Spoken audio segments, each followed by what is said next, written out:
and the weird kind of hive mind mentality of everyone suddenly talking about it, and in this weird echo chamber of speculator hype, it seems like everyone's excited about it because everyone you're interacting with is excited about it. So if you're not excited about it, you goddamn well better get excited about it. This goes out to the challengers. Comics and conversation, y'all. What? Keep the conversation moving along. Keep reading comics, keep your local store strong. It's hard and it's a job for the challengers. What? Comics and conversation, y'all. From Challengers Comics and Conversation in Chicago, this is Contest of Challengers, a comics industry business podcast with Patrick Brower and W. Dal Bush. Do you recall a transaction on Sunday where it was a younger person presenting his mail, maybe 17 to 19, bought Batman New 52 volumes 2 and 3, along with a few single issue comics? I think so. But it doesn't necessarily stand out in your mind. Not really. That person came back in today, wanted to return the volume 2, Okay. because they already had it, Okay. which is a weird thing to already have when you're buying 2 and 3. Correct. Fine, we're not going to fight you on that. Sure. Asked if they could have their money back. I said that it is even exchange only. So this person spent a minimum of an hour, it could have been longer, in the store, looking at a million things, asking questions about everything, and things like, if I wanted to read about the Sinestro Corps War, how would I do that? Okay, well, it's a Green Lantern graphic novel. We have that with Green Lantern graphic novels. Here it is. Okay, is this the whole story or just like the main story? This definitely sounds like someone I had an experience with. It's the main story. Okay, and picture that with, I'm not lying, 10 to 20 other storylines. Yep, it sounds very familiar. And they brought up, and they took over the entire side counter because they had piles and piles of books. And everywhere this person went, they destroyed the shelves. Okay. They kept asking about Tom King's Batman, but wasn't interested in buying any Tom King's Batman, wanted to have all the James Tynion Batman. Okay. So they took everything we had off the shelf, and literally took everything off and then put back the few they didn't want, but put them back randomly on that shelf. Great. Every graphic novel they touched at the end of their time in the store was just sitting on top of the bookshelf, like just sitting on top of the books on the shelf, like just, sideways. On top, which I didn't notice right away. So many questions that at one point, Gina, who never says anything bad about people, said, this guy's driving me crazy. Yep. And it was constantly like, what do you know about this? Is this any good? Yep. Should I read the Tom King Batman? I don't know what you should read. So we started the transaction, and then he's like, oh no, I didn't want to do it now. I just wanted to see how it goes. Okay. He had brought back with him in a bag, but not in a Challenger's black bag, in like a Walgreens bag, all the books he bought on Sunday. Okay. To return the one book. And he kept carrying that bag with him, which was making me nervous. Sure. And there were points where I was just staring at him on our cameras as he's just texting away on his phone. At one point, an older woman came in, and I said mentally, in my head, which is, of course, what mentally means. Sure. Please be here to take him away. And it turns out she was there for him. She was waiting outside in the car, and then she went back outside to wait in the car. Oof. So then he has a stack of free books, the free comic book day books, and piles of other stuff. And it's Deceased Unkillables and Deceased, the new series, Dead Earth, or Dead Planet. He had, and for the life of me, I don't know where this came from, Batman The Adventures Continue, #1. Don't know where he got it from. Oh, I think we just had copies on the shelf. Okay. 2 we don't have. It must have been the only copy on the shelf. Probably. And after he took it, I must have cleaned the spot because I was cleaning behind him. Because he was, again, just like, you know how we kind of have some of the covers of Death Metal fanned out? Yeah. The variants. Well, he managed to like pull them all out and away from where they were and on top of other books. Eesh. So anyway, that is the kind of, I was going to say destruction. He wasn't destroying things, but the mess he was leaving. Sure. So he comes up with like a handful of comics, just enough that he owed a little bit more for the return on his book. Sure. And then he goes to leave. I go, hold on. And he looks. I go, what about all these? And he looks at me. I'm like, do you not want any of these? No. And walks out. Stacks of books. Yikes. Dozens of books. Yikes. Don't worry, I have a photo. I'm sure you do. And it was new stuff, and it was old stuff, and it was just like, what? And Gina was like, he didn't even say, like, he didn't say anything. He just like, no, I don't want those. Because he was constantly going through them, reorganizing, going through them. Mm-hmm. Clearly, he had no intention of buying them. And as I'm telling the story, I'm annoyed. Sure. But I wasn't showing him that I was annoyed. I'm trying not to do that as much. Sure. So we would answer his questions. We would say, I heard that there was a Blade Runner comic. Yeah, there sure is. Where would that be? It would be on the wall under BL for Blade Runner. And look, I'm not as quick to show people around the store. Currently, I limp a whole lot. Yeah. And if I can avoid trudging around the store, I'll do it. But I'm not going to offer to do it for every single book someone's asking for. Mm-hmm. And this person also had no care if we were ringing someone up or in a conversation with somebody else. Mm. And yeah, it was just the kind of exchange that you thought, like, what are you doing? What are you doing? Yeah. Why are you doing it? Not fun. And when you add that to this exchange that we had included in our weekly email to subscribers and to anybody else, the two separate emails. Sure. Some people get them both. Mm-hmm. We had a gentle person call earlier in the week. I don't remember. It was definitely Wednesday because Kent was there. Mm-hmm. And on the phone they asked if we had Scott Snyder's Dark Metal 2. Mm-hmm. And I said, did you mean death metal? Assuming they meant death metal. Right. And he's like, yeah, Scott Snyder's? Yeah, sure. Do you have number 2? I'm like, all right, just making sure he meant number 2 and not volume 2. But he said dark metal, so death metal, sure. I'm like, yeah, we definitely do. Because we have 3 stacks of the 3 variant covers. Mm-hmm. So there's 3 different covers to choose from. He comes in and asks where it is. And understandably, it's not easy to tell what that book is because normally it's a foil cover, so it reflects light a lot. But also, we didn't have the main cover. We had the 3 variant covers. And those only have tiny, tiny text in the upper corners in their Slayer-esque font. Well, not in the Slayer font, but in a metal font. Okay, sure. So it turns out that it's not what he wanted. He only wanted the main cover. And once we said, no, I'm sorry, we don't have the main cover, we have these 2 other covers, he angrily but slowly walks to the door. Then as he's walking out of the door, he's like, man, this store is bullshit. So yes, we are bullshit. Yep, agreed. And that is our new slogan. Mm-hmm. Challengers, come for the comics, leave abruptly for the bullshit. Yep. Yeah, I mean, what do you want? Variant covers make a lot of people say no to books that they do want because it's not quite the right cover, which is, I mean, I get having a preference, but the idea of I won't read that story unless the cover is correct is insane to me. Yeah. I know it feels like we rag on this every week, and probably do. Oh, this week is no different. No. It's so hard to predict what people will want, especially when the publishers don't have the information. There is a cover. And I mean, like, to be clear, like, the problem I have is that all of the tools that I've built over decades of working in comics are irrelevant in 2020 because the things that make me figure out what to carry and what to stock and in what levels are all based on things like stories and creators and people's attachment to characters. But all of that stuff is irrelevant when it comes to what's going to be hot for a week because all of those things they're not even on the list of criteria people use when they're picking what comics are going to be hot. It's variant covers, it's scarcity, it's first appearances, it's what's going to be in a TV or a movie, it's what's got optioned, it's like all of these things where it's like, that's not in my decision making 3 to 6 weeks out. Right. I can't know that stuff. You don't know that stuff. And it doesn't help, as I was saying before, when the publishers themselves give you the wrong information. There's a specific cover that a lot of people suddenly want for... Well... Go on. No, you can't finish. No, go on. Well, you're going to say the Robin King cover for Death Metal. Yeah.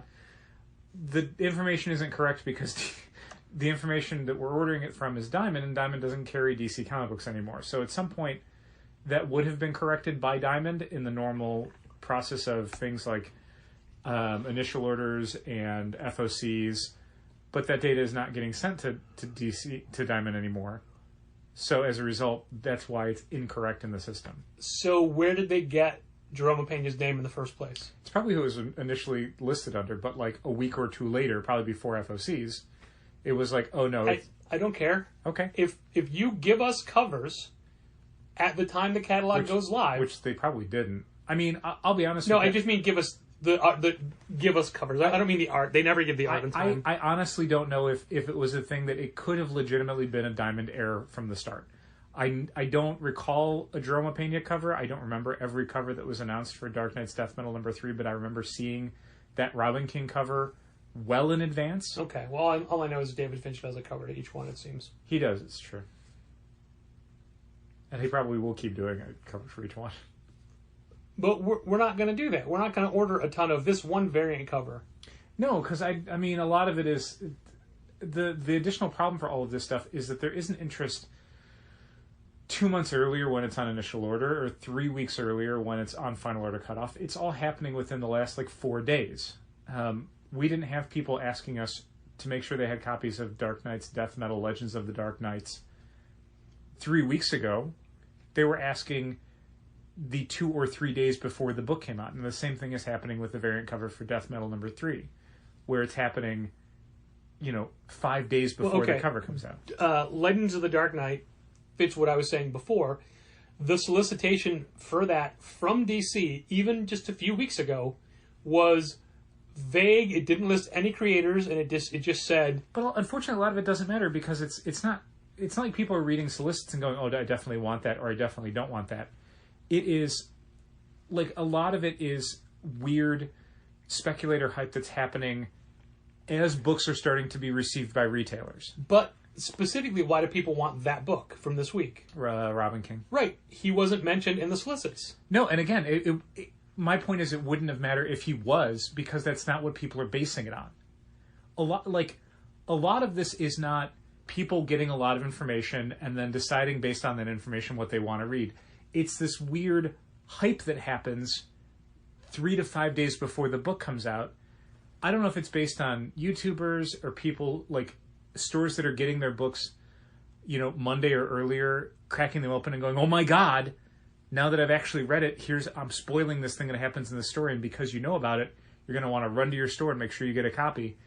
And the weird kind of hive mind mentality of everyone's suddenly talking about it, and in this weird echo chamber of speculator hype, it seems like everyone's excited about it because everyone you're interacting with is excited about it. So if you're not excited about it, you goddamn well better get excited about it. And that creates more buzz and more hype, and it builds on itself. So all of the things, again, that we would normally use to calculate orders and figure out what's going to be stuff people want, it's by the time they're excited about it, it's too late. There is no winning with that. There is no version of this where you can guess it ahead of time because they don't even know they want it until after it's too late to get more. That's one of the things that makes the entire process so intensely frustrating, is that there is no amount of information you could give people that's going to solve this problem. Because it's not an information problem, it's a hype problem. What you're saying is we need hype men? I guess.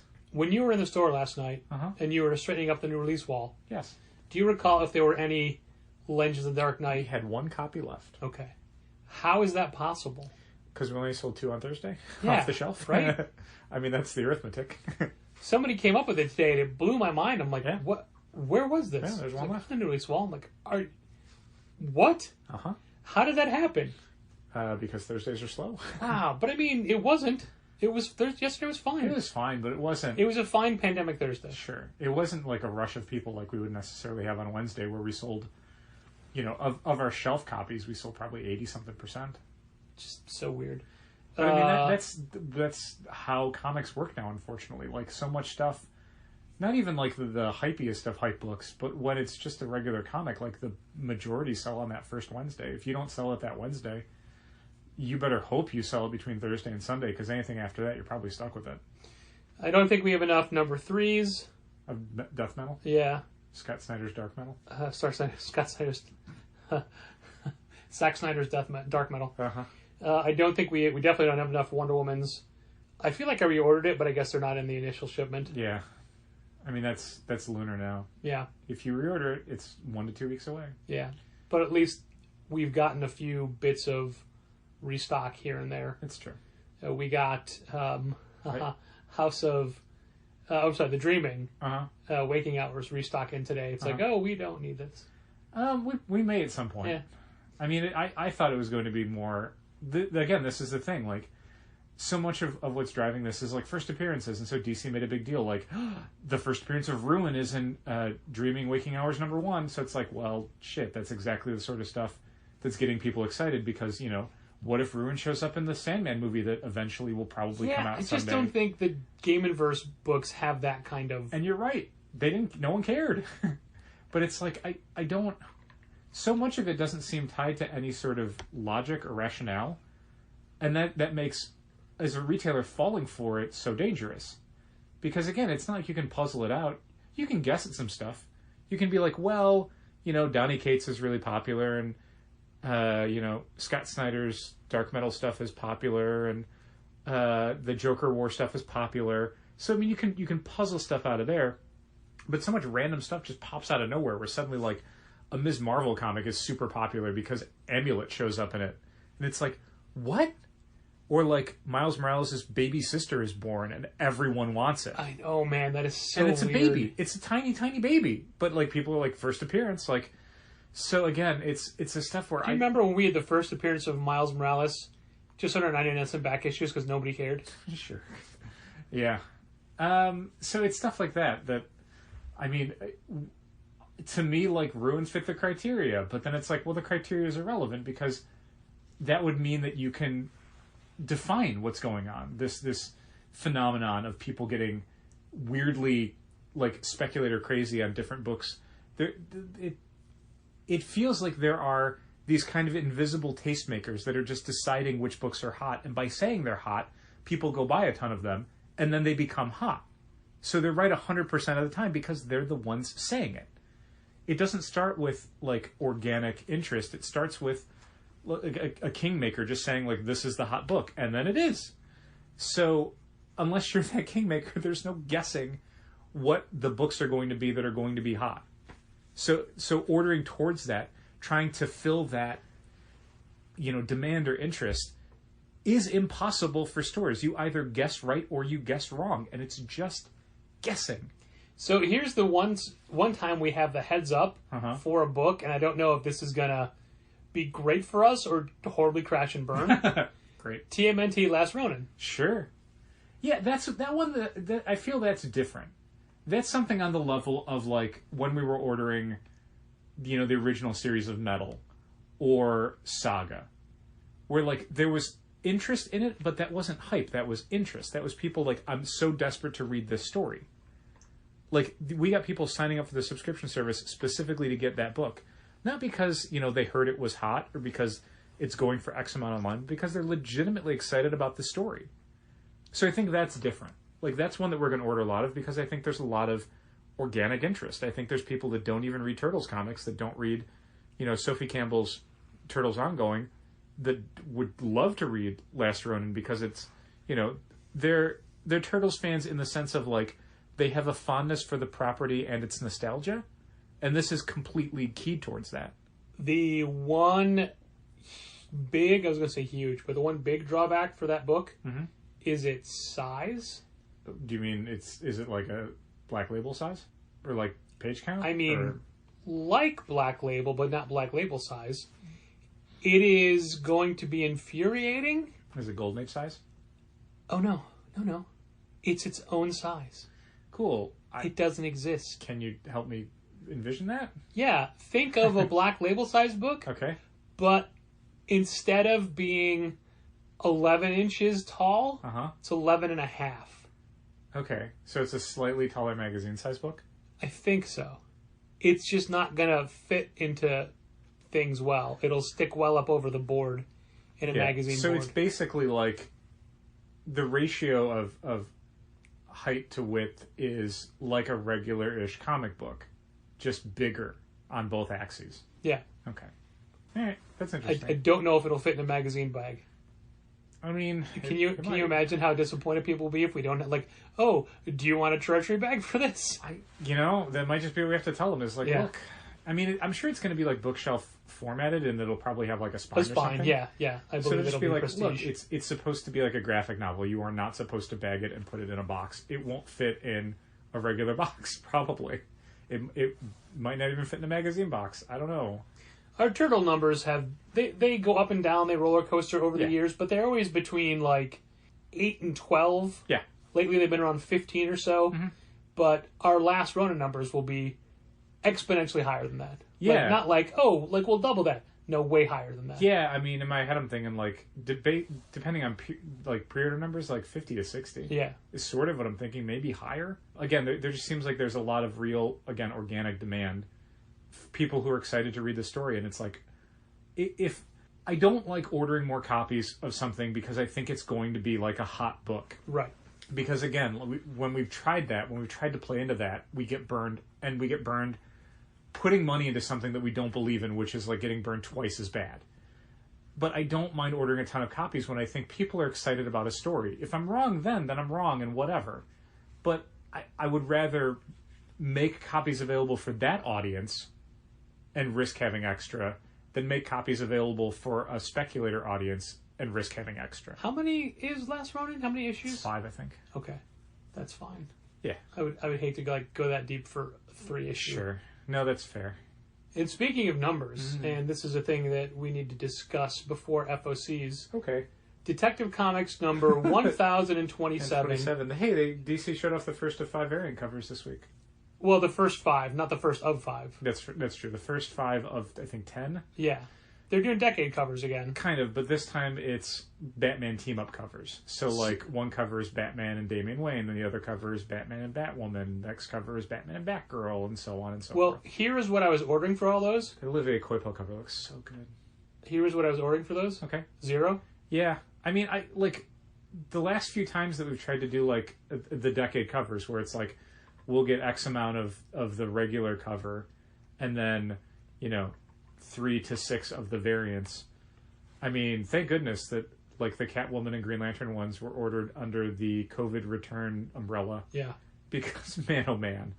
Like, Catwoman in particular was like, again, trying to order stuff based off of, like, what covers are going to be hot. It's like, well, sure, this is Catwoman. She's a popular character. These are all, like, the majority of them are, like, good girl artist covers. And then it was still like, no, people didn't really care. Like, they didn't buy multiples Did I necessarily. tell you this story? Uh-huh. The J. Scott Campbell Catwoman cover story? I don't think so. I got a call, and someone's like, yeah, do you have the J. Scott Campbell cover for the Catwoman 80th anniversary special? Mm-hmm. I'm like, let me double check. Yeah, we do. You do? Yeah, the Julie Newmar Catwoman cover? No, the other one. I'm sorry, what? No, the other one he did. No, he did the Julie Newmar from the Batman TV series, Catwoman. No, he did that one, but he did another one as well. No, he really didn't. No, he did. It was a white background. And I'm like, all right, if he did, he did it for his own website, Yep. and it wasn't a thing offered to stores, and I've never seen it. Mm-hmm. Okay, but it's what I'm like, look, man, we don't have it. I've never heard of it before. The only one he did that comic stores could get from DC was this one. Mm-hmm. I already have that one.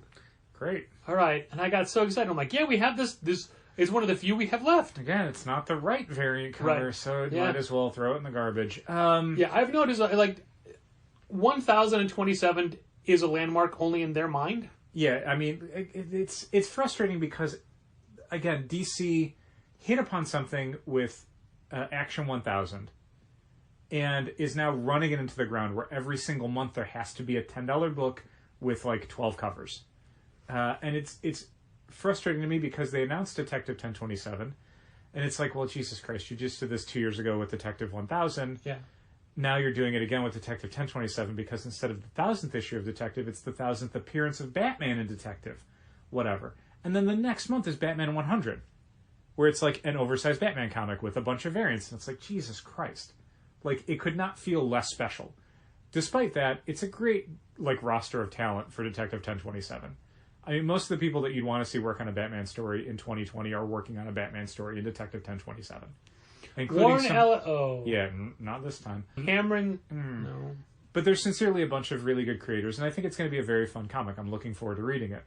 But it doesn't strike me as something that we're going to get a lot of people saying, oh, I need every cover of this. I need to see all the people Batman's teaming up with on these covers. And so as a result, I mean, I don't know that I'd order nothing, but at the same time, it's like, Jesus Christ, do I want to order 2 each of 10 different covers and get 20 extra You need to tell me what you want, because I don't know. Literally, no, I'm just telling you.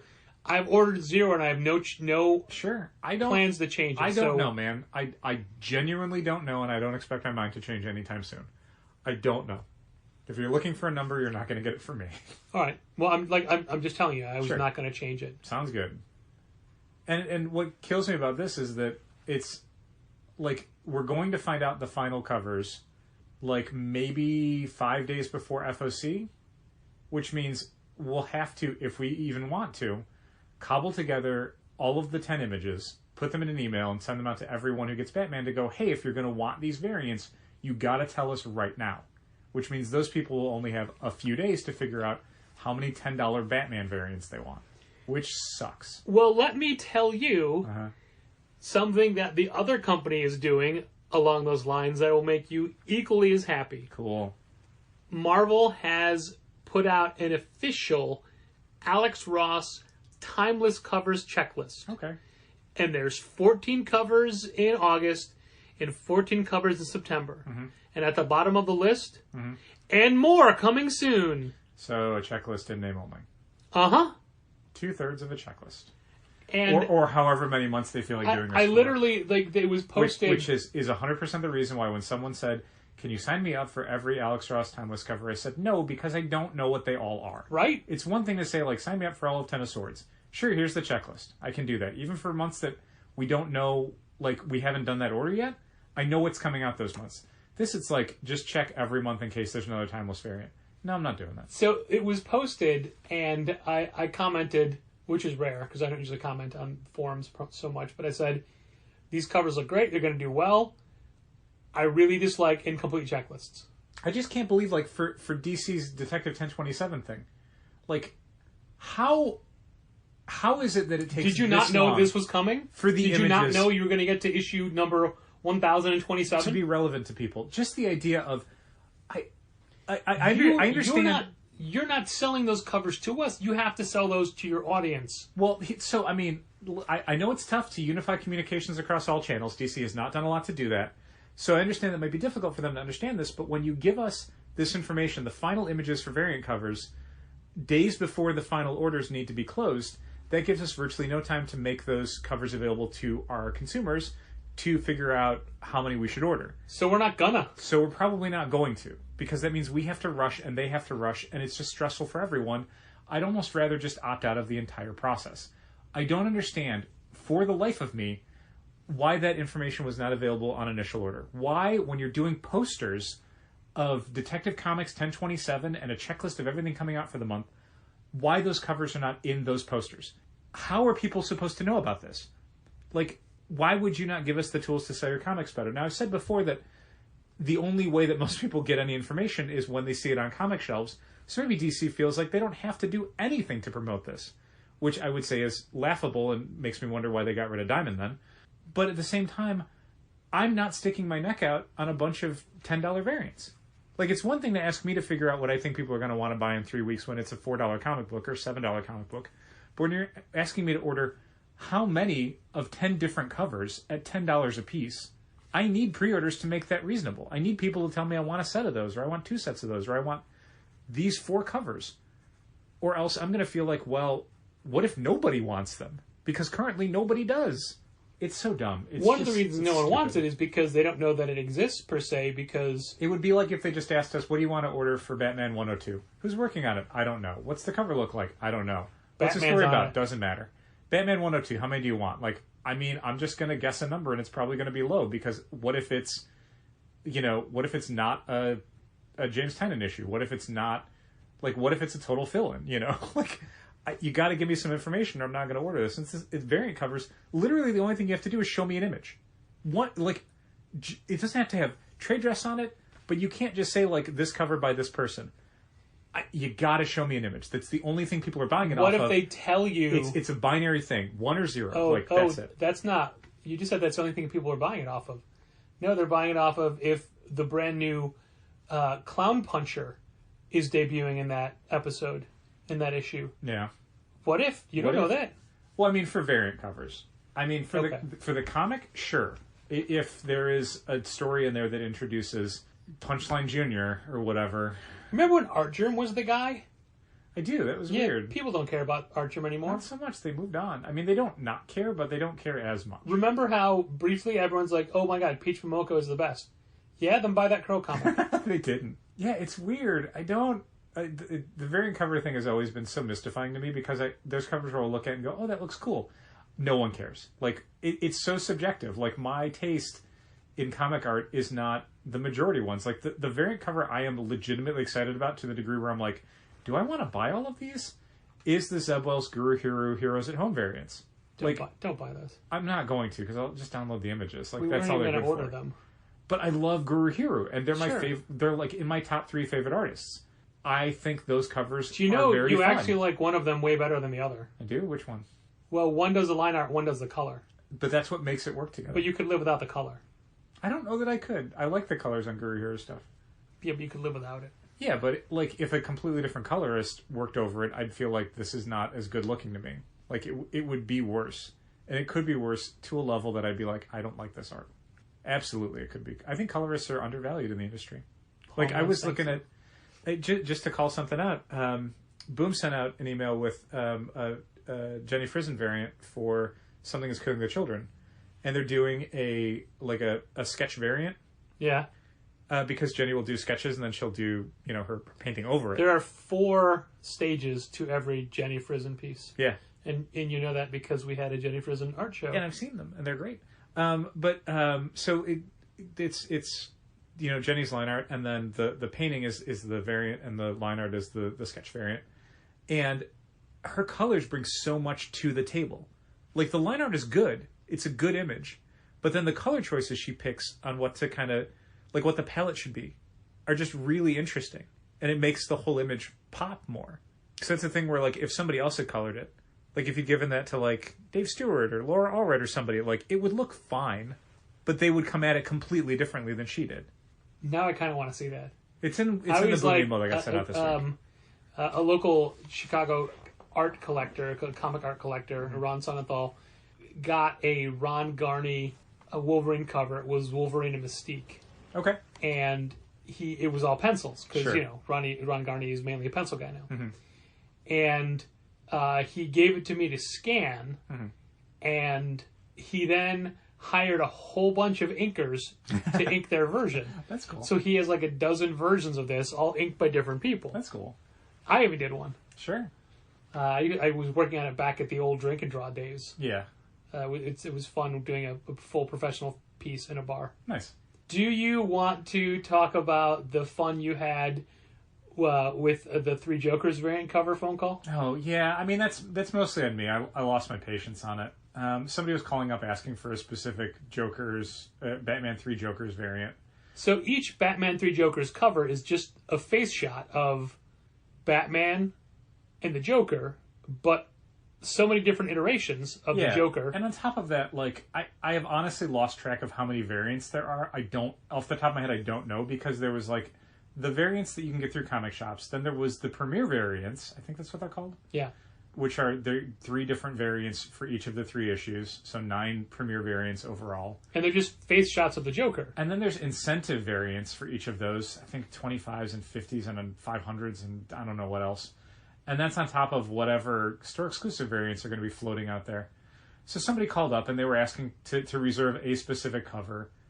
And I mean, it's a reasonable request in the sense of, like, we have people asking for specific variants for a lot of stuff. We had people ask for again, that Robin King variant for Death Metal 3. We've had people ask for, the Faithless erotica variants or whatever. The difference with those is that those are easy and those are both open order. Right. The problem with the Joker covers is because they're so nondescript, you have no idea which covers are for which issue. Yeah, and investigating it is a thing of, like, and then like I And basically you can't go to one source to find I'd everything. have to go to the Lunar website to figure out what variant it is. Then I'd have to figure out what that variant is called in Diamond System, if it's even in Comic Suite, which it might not be. Which means I either have to plug in a special order that I hope reports correctly when the book actually gets received, or like keep a completely separate note for this. And it was just a thing of like, I don't like doing this for variants to begin with, so it just, my brain just broke. I really lost my temper in a way where I still feel bad about it. That person did not deserve me kind of being short with them for, again, what's a fairly reasonable request. They have a subscription, they'd like to subscribe to a specific cover for an issue coming up. But also, it was a character that had 2 different covers. Even setting those things aside, there's a bunch of variables, but it was just all of these things led to my brain just saying, I don't want to do this. Like, it became such a weirdly frustrating amount of work for something that I think is fundamentally detrimental to the industry, where it was just like, why am I doing this? Like, my brain broke, and it was like, I almost wanted to go home. Like, I don't want to do this. This is everything I hate about the industry in one phone call. It's a DC book with a bunch of variants that doesn't work in Comic Suite, that someone's asking for after FOCs, and it's just like, Jesus Christ, I hate this. I hate this all so much. So that's on me. That was not necessarily that person's fault. They just asked a question at literally the worst time, and in hitting a bunch of criteria that makes it unbelievably frustrating. So yeah, that was me. That was my fault. I can own that. That was me being bad at my job. Well, it's really hard to do that part of the job. It really is. It's like, I long for the days when people were just like, can you sign me up for X-Men? Yes, I can. Oh my God.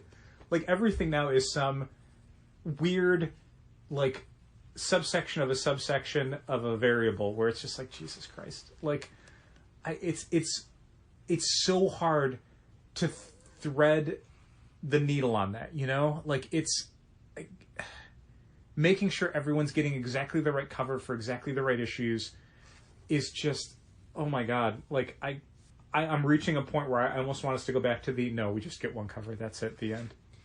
Like, even for special orders, like, and I want to give people what they want. I want people to be getting the books they want, and I want them to be happy with their purchases. And if that means getting specific Alex Ross variants, or, you know, only specific issues of certain series or whatever, like, I want to accommodate that. I really do. But it's so hard now. There's so many variant covers and so many weird distribution things and so much, like, late information. And it's just, it's so hard to do subscriptions now. It's just so hard. There are a number of stores that are limiting their quantities to 1. Sure, we were talking about it this week we with Legends of were. the Dark Knight. We were. But it's like everyone who comes in is going to want to buy 2 or more. And they did. They all did. I saw a picture today of a store, a sign in a comic store that was basically, welcome to the 1990s. It really is. And it was there, hey, you can only get 1 copy of any cover per day. Yeah. But I want more than 1. Okay, come back tomorrow. Yeah. But I still want more than 1. Okay, bring your mom. You can buy more than 1 if you buy a copy of Legion of Superheroes number 8. I'll call your bluff. You won't do it. None of you will. How many copies of Legion of Superheroes number 8 are we going to get stuck with? Oh my Jesus God. Christ. Yeah. It's weird though, because we're selling less of that than we did of 6. We're out of, like, this week's Young Justice, which I'm surprised by. A little bit, yeah. Because I'm looking to pay more attention to the DC books since I'm doing all the DC initials and FOCs. And FOCs. Thanks. Doubling up Patrick's work. And, like, we don't have a single Hellblazer for the shelf, and that was a book. I'm like, some of those are returnable too. I'll up this by 1. Yeah. But then there's other books like, oh, we're not going to need it anymore. I mean, we've been talking about this where there's so much stuff that we've been selling out of on Wednesdays where it's just like, is it worth just going up like 2 to 5 copies on almost everything? Yeah. Just to stop selling out. But it's not if you like Legion of Superheroes. Exactly, and that's the thing. Which I like that book. I like that book. Sure, okay. I like the concept of the Legion of Superheroes, yes. It was never going to be your Legion of Superheroes. But it could have been, like, soured on Bendis in 2020. There have been things that we've been right on in ordering, and then most of it we've been wrong, either too many or too few. And that whole feast or famine thing is what makes the idea of just get more copies. Like, well, Jesus, like there will be a tipping point where it's like all of these books are unprofitable now because Yeah. we were selling 2, so we ordered 4, and now we have 2 left, and it's like, well, Jesus, we might as well have not sold the 2 that we did. Like, that's all it takes to make some of these books unprofitable on the shelf. So yeah, I don't know how much we're going to just suddenly like shoot up our numbers, but like, there are frustrations when it's 5 o'clock on a Wednesday, and I'm like, good God, we're out of like 10 different books this week. Look at how much the 2-week delay of Batman 95 hurt us. Mm-hmm. We still have copies of both covers of Batman 95 on the shelf, and we had like 2 copies of the variant for 96, and that was it. And we had at least one subscriber tell us they didn't need their copy of 95 because in the 2 weeks it took us to get more, they got it somewhere else. Because it's the first chapter of Joker War. I don't want to say I don't blame them because I kind of do. Kind of burned us on that. Don't worry, I took care of that one. But at the same time, I get that people are excited about these books. Like, there are a lot of speculators for Batman books, but Batman is still the most popular solo character at DC. People were really excited about the start of Joker War. We had seen subscription numbers going up on Batman in the issues preceding it. So not having that for the first 2 weeks of release, yeah, man, like those are just lost sales. Yeah. I mean, ultimately, I think we'll do fine with that book, but there should be some sort of repercussion, like some sort of... recompense for us? Yes, recompense. Thank you. Yeah, it would be nice. I mean, in theory, if we reached out to DC and went, hey, like, we didn't get these for 2 weeks and now we got burned, we could probably get an okay from them just on a personal basis of, like, this was a circumstance that it was not our fault, but it was lost sales. If it were like 500 copies, they probably would blanch at that a little bit. But, you know, if it's 4 or 5 or whatever. But because it's 4 or 5, we're probably not going to reach out because it's like, whatever. Yeah. The first chapter of Joker War will eventually sell out. It just maybe should have sold out faster. It's interesting to me that more people are buying Batman with the Joker War when just calling it Joker War Part 1, like, you really need to know what was going on in this book. Somebody did ask about that. Like, could I jump on with this? And it's like, they will probably bring you up to speed on the things that you need to know for the story to make sense. But, like, man, oh man. Like, but, like, how many... There's, like, 8 chapters how many before Batman this that is the lead 92s up did we for have this. sitting on the shelf? Yeah, a bunch. A ton. Less now. But it was Sure, returnable. but it's such a weird thing. Like, Sure. Batman's going like crazy. No. Yeah, and then all of a sudden 92 is, like, the one that... 92's in the middle of James Tynan's stuff. Like, he's been writing it matter. for several issues at that point. Yeah. Oh, okay. Yeah. What? Real weird one. What? Real weird one. Hey, James Tynan is a guy who... Also, I never know if it's Tinian or Tynan. I say Tynan. I think it's Tinian, though. He bought one of our Keep Reading Comics shirts as designed by Gene Ha. That was nice of him. Yeah, and if anybody else who's listening to this bought a shirt, either do you have it mailed to you or picked up at the store, they're ready. They're all Yay. packaged and set aside. In fact, if you asked for mail order and you're listening to this podcast, you should already have your shirt.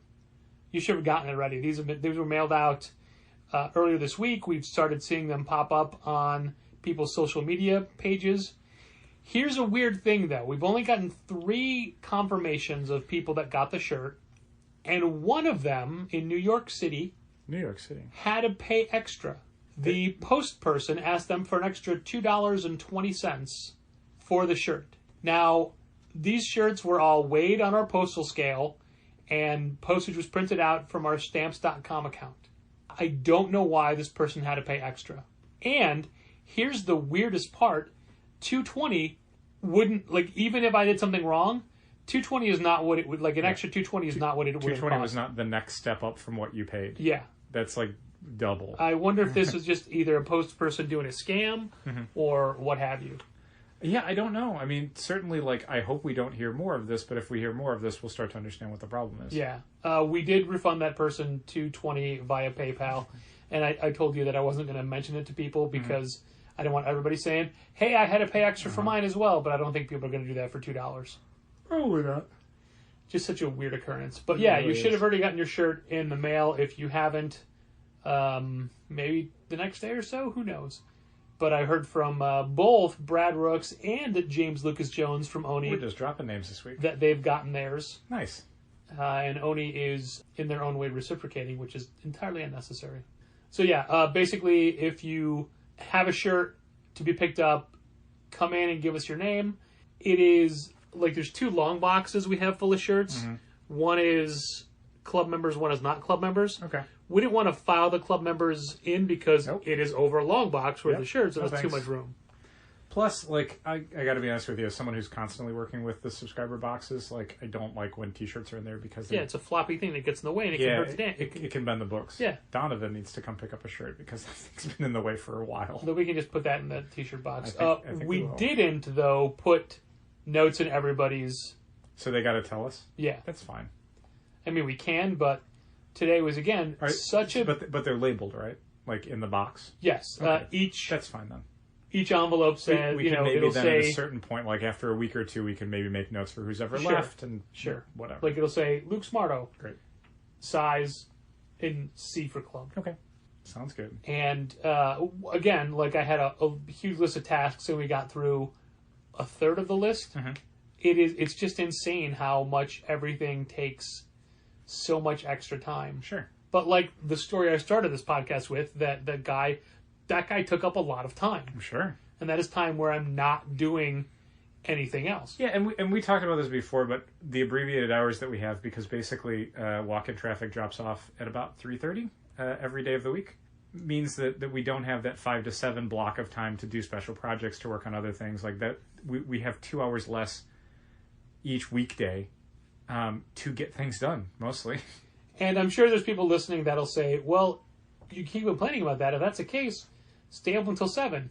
Would you work 2 extra hours every day if you didn't have to? Yeah, and honestly, like the logistics of it, it's honestly not worth being there 2 hours if no one's coming in buying anything.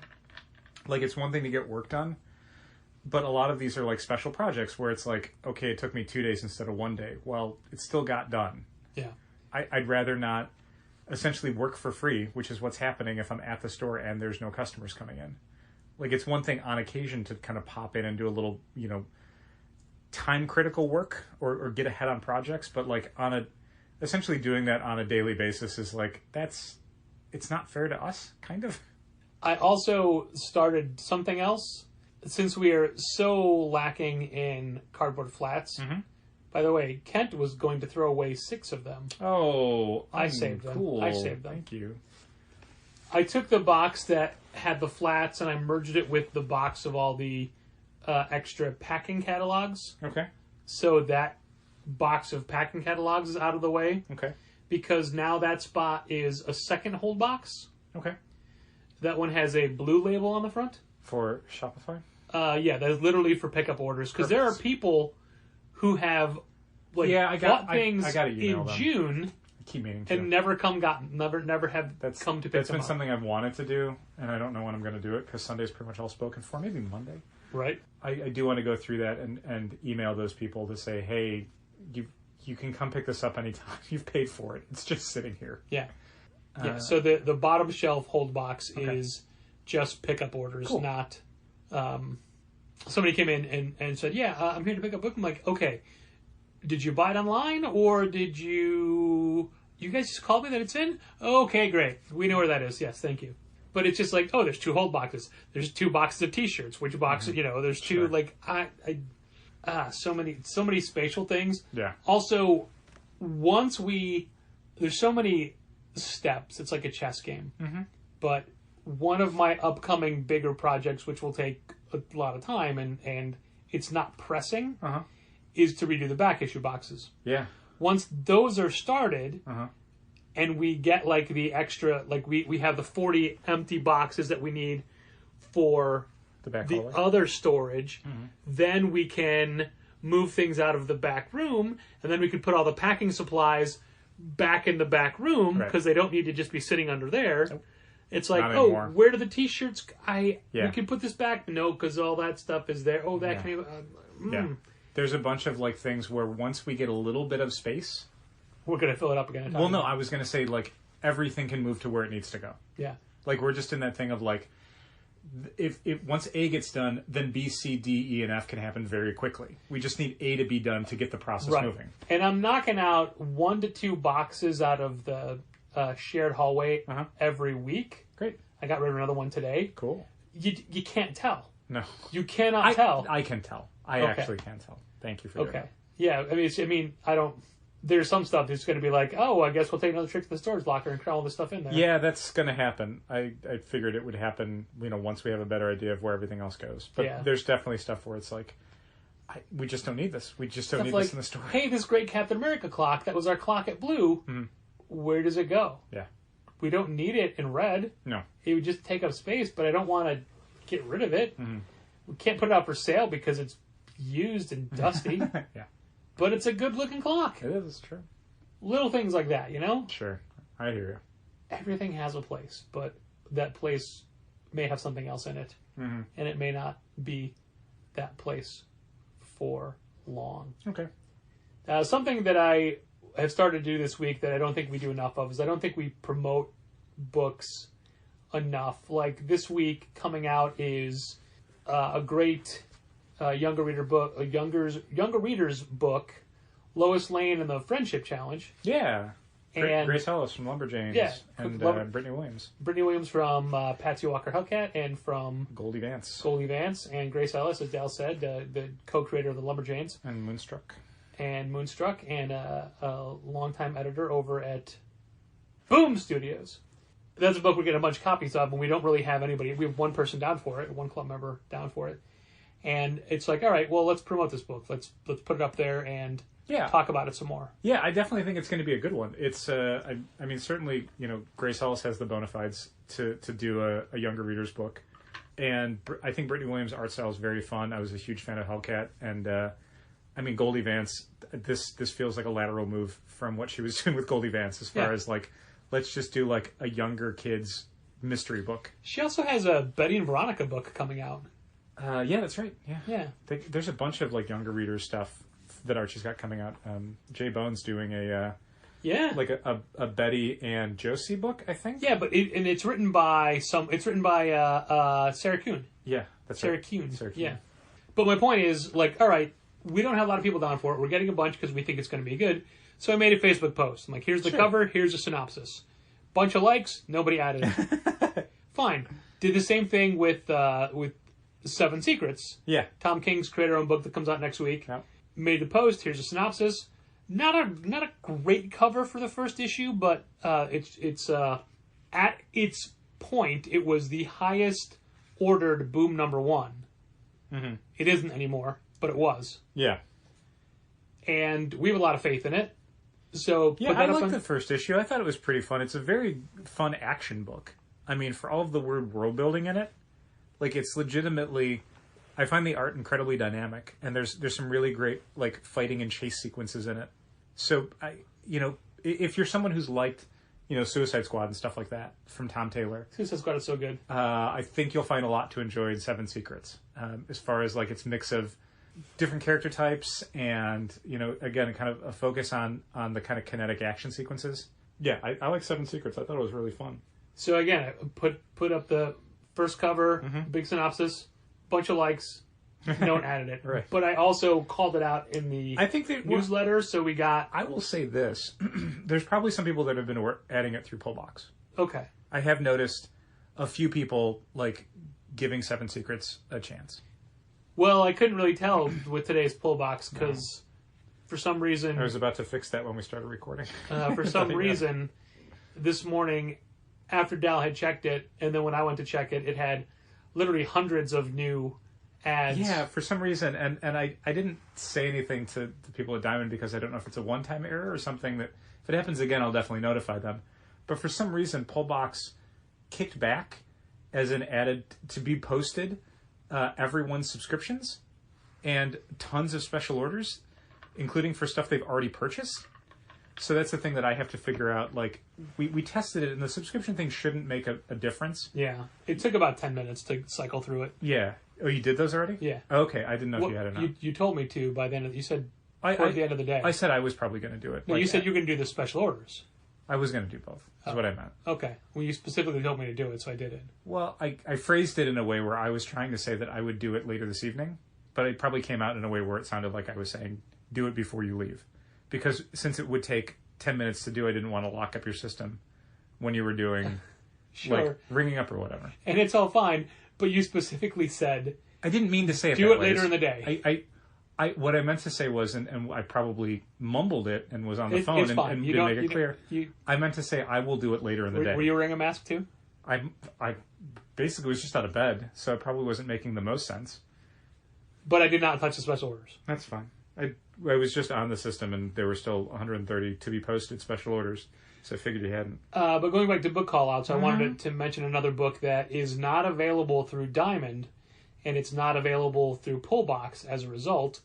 And it is a graphic novel memoir by a Chicago creator, Jim Terry. It's called Come Home Indio, and it is about growing up with, well, basically it's his memoir, but he is a Native American, and he visited the Dakota Access Pipeline numerous times, and it's his experiences, but it's not just about that, it's about him. Is that a novel or a graphic novel? It is a graphic novel. Okay. Yeah. That was unclear to me. Okay.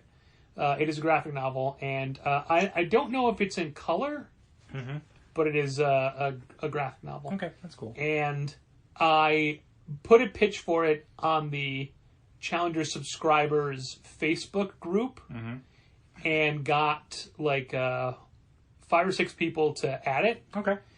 And then I put it in the subscriber, no, I'm sorry, not the subscriber email, the regular email to everybody. And since then I've gotten nobody extra adding it. No. I think we're finding out what Technically, avenues are most important Technically, to us. one person did ask to add it, but they'd already asked to add it before anybody else did. So yeah, and it's like it's going to stay in the email for a few weeks because it comes out at the end of September. Yeah.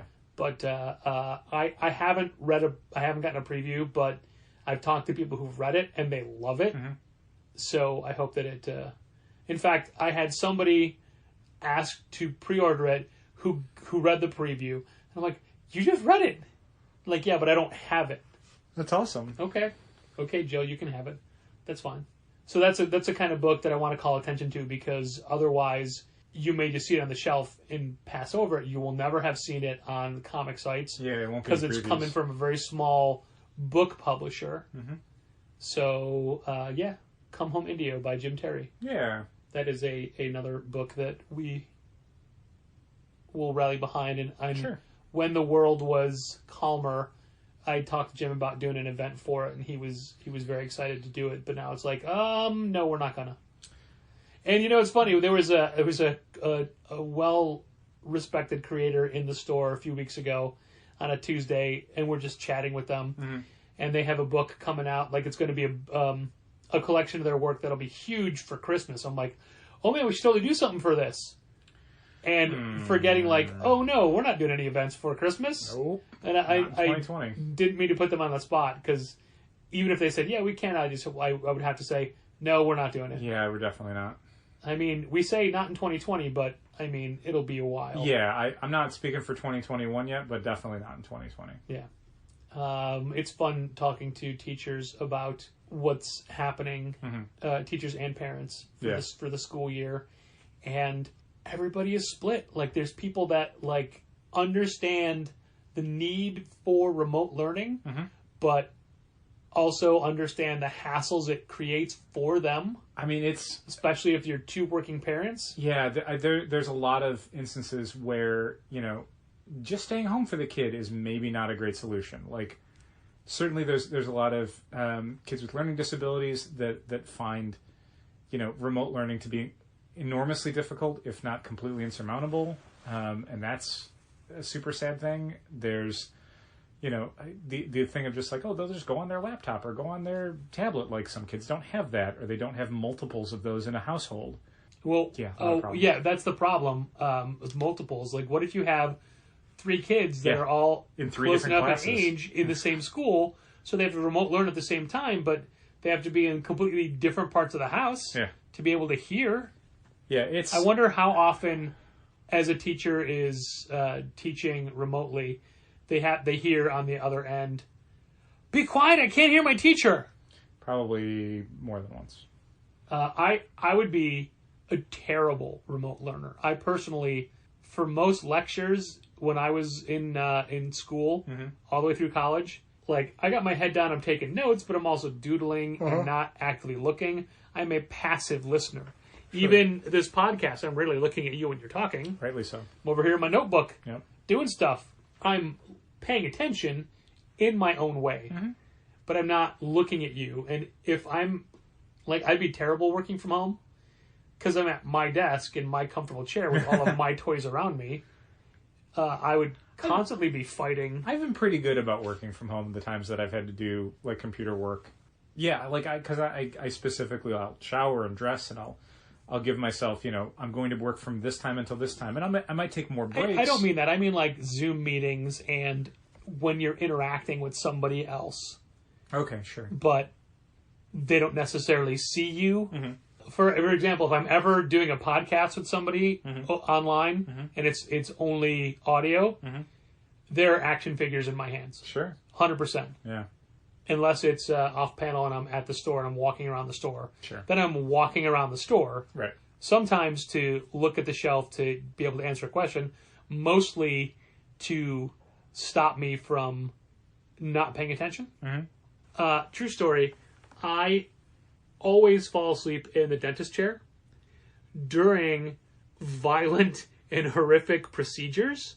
I will fall asleep, and I have to get a crown put in on this upcoming Monday. The crown that it's a redo because the one that they made didn't fit, and I'm almost positive the reason it didn't fit is because they take molds of your mouth at increasingly longer lengths of time, and in the 5 minutes for the second round of the mold that they were taking, I know I fell asleep and my jaw shifted. Ooh. So I think that's why the mold didn't fit. There was a point where, when I had my jaw surgery early in 2019, where they literally had to put cadaver parts in my mouth, Sure. I completely fell asleep during that with my mouth open. Like, it's not like REM sleep or anything. Sure. But I am out and like, if you're talking to me, I'm hearing nothing. It is, so if I'm on a long Zoom call, especially if there's other people and it's not my turn to talk, I'm out. Yeah, that sounds right. How often do I fall asleep in a movie theater? Well, when that was a thing. Or during a pay-per-view, or sometimes during episodes of TV shows. Just in general. If you expect me to sit down and pay attention to things, like, I've got friends who do movie nights on Zoom, and I've never done it with them because I know I'm going to fall asleep. Yeah. Because I'm at my home in my own comfortable chair. Yeah. So weird. Anyway, that's not comic related. I never fall asleep reading comics. That's a lie. That is a darn lie. Dal, I'm through everything I had, which is weird because at the start of this I didn't have anything. Oh, okay. You did good. Thanks for listening. No, that was it. Keep reading comics.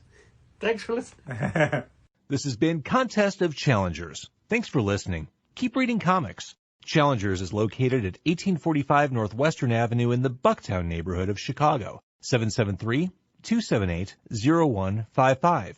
Keep up to date with new releases and events at challengerscomics.com. Like Challengers Comics on Facebook, follow @Challengers on Twitter, and help fund this podcast at patreon.com/challengers.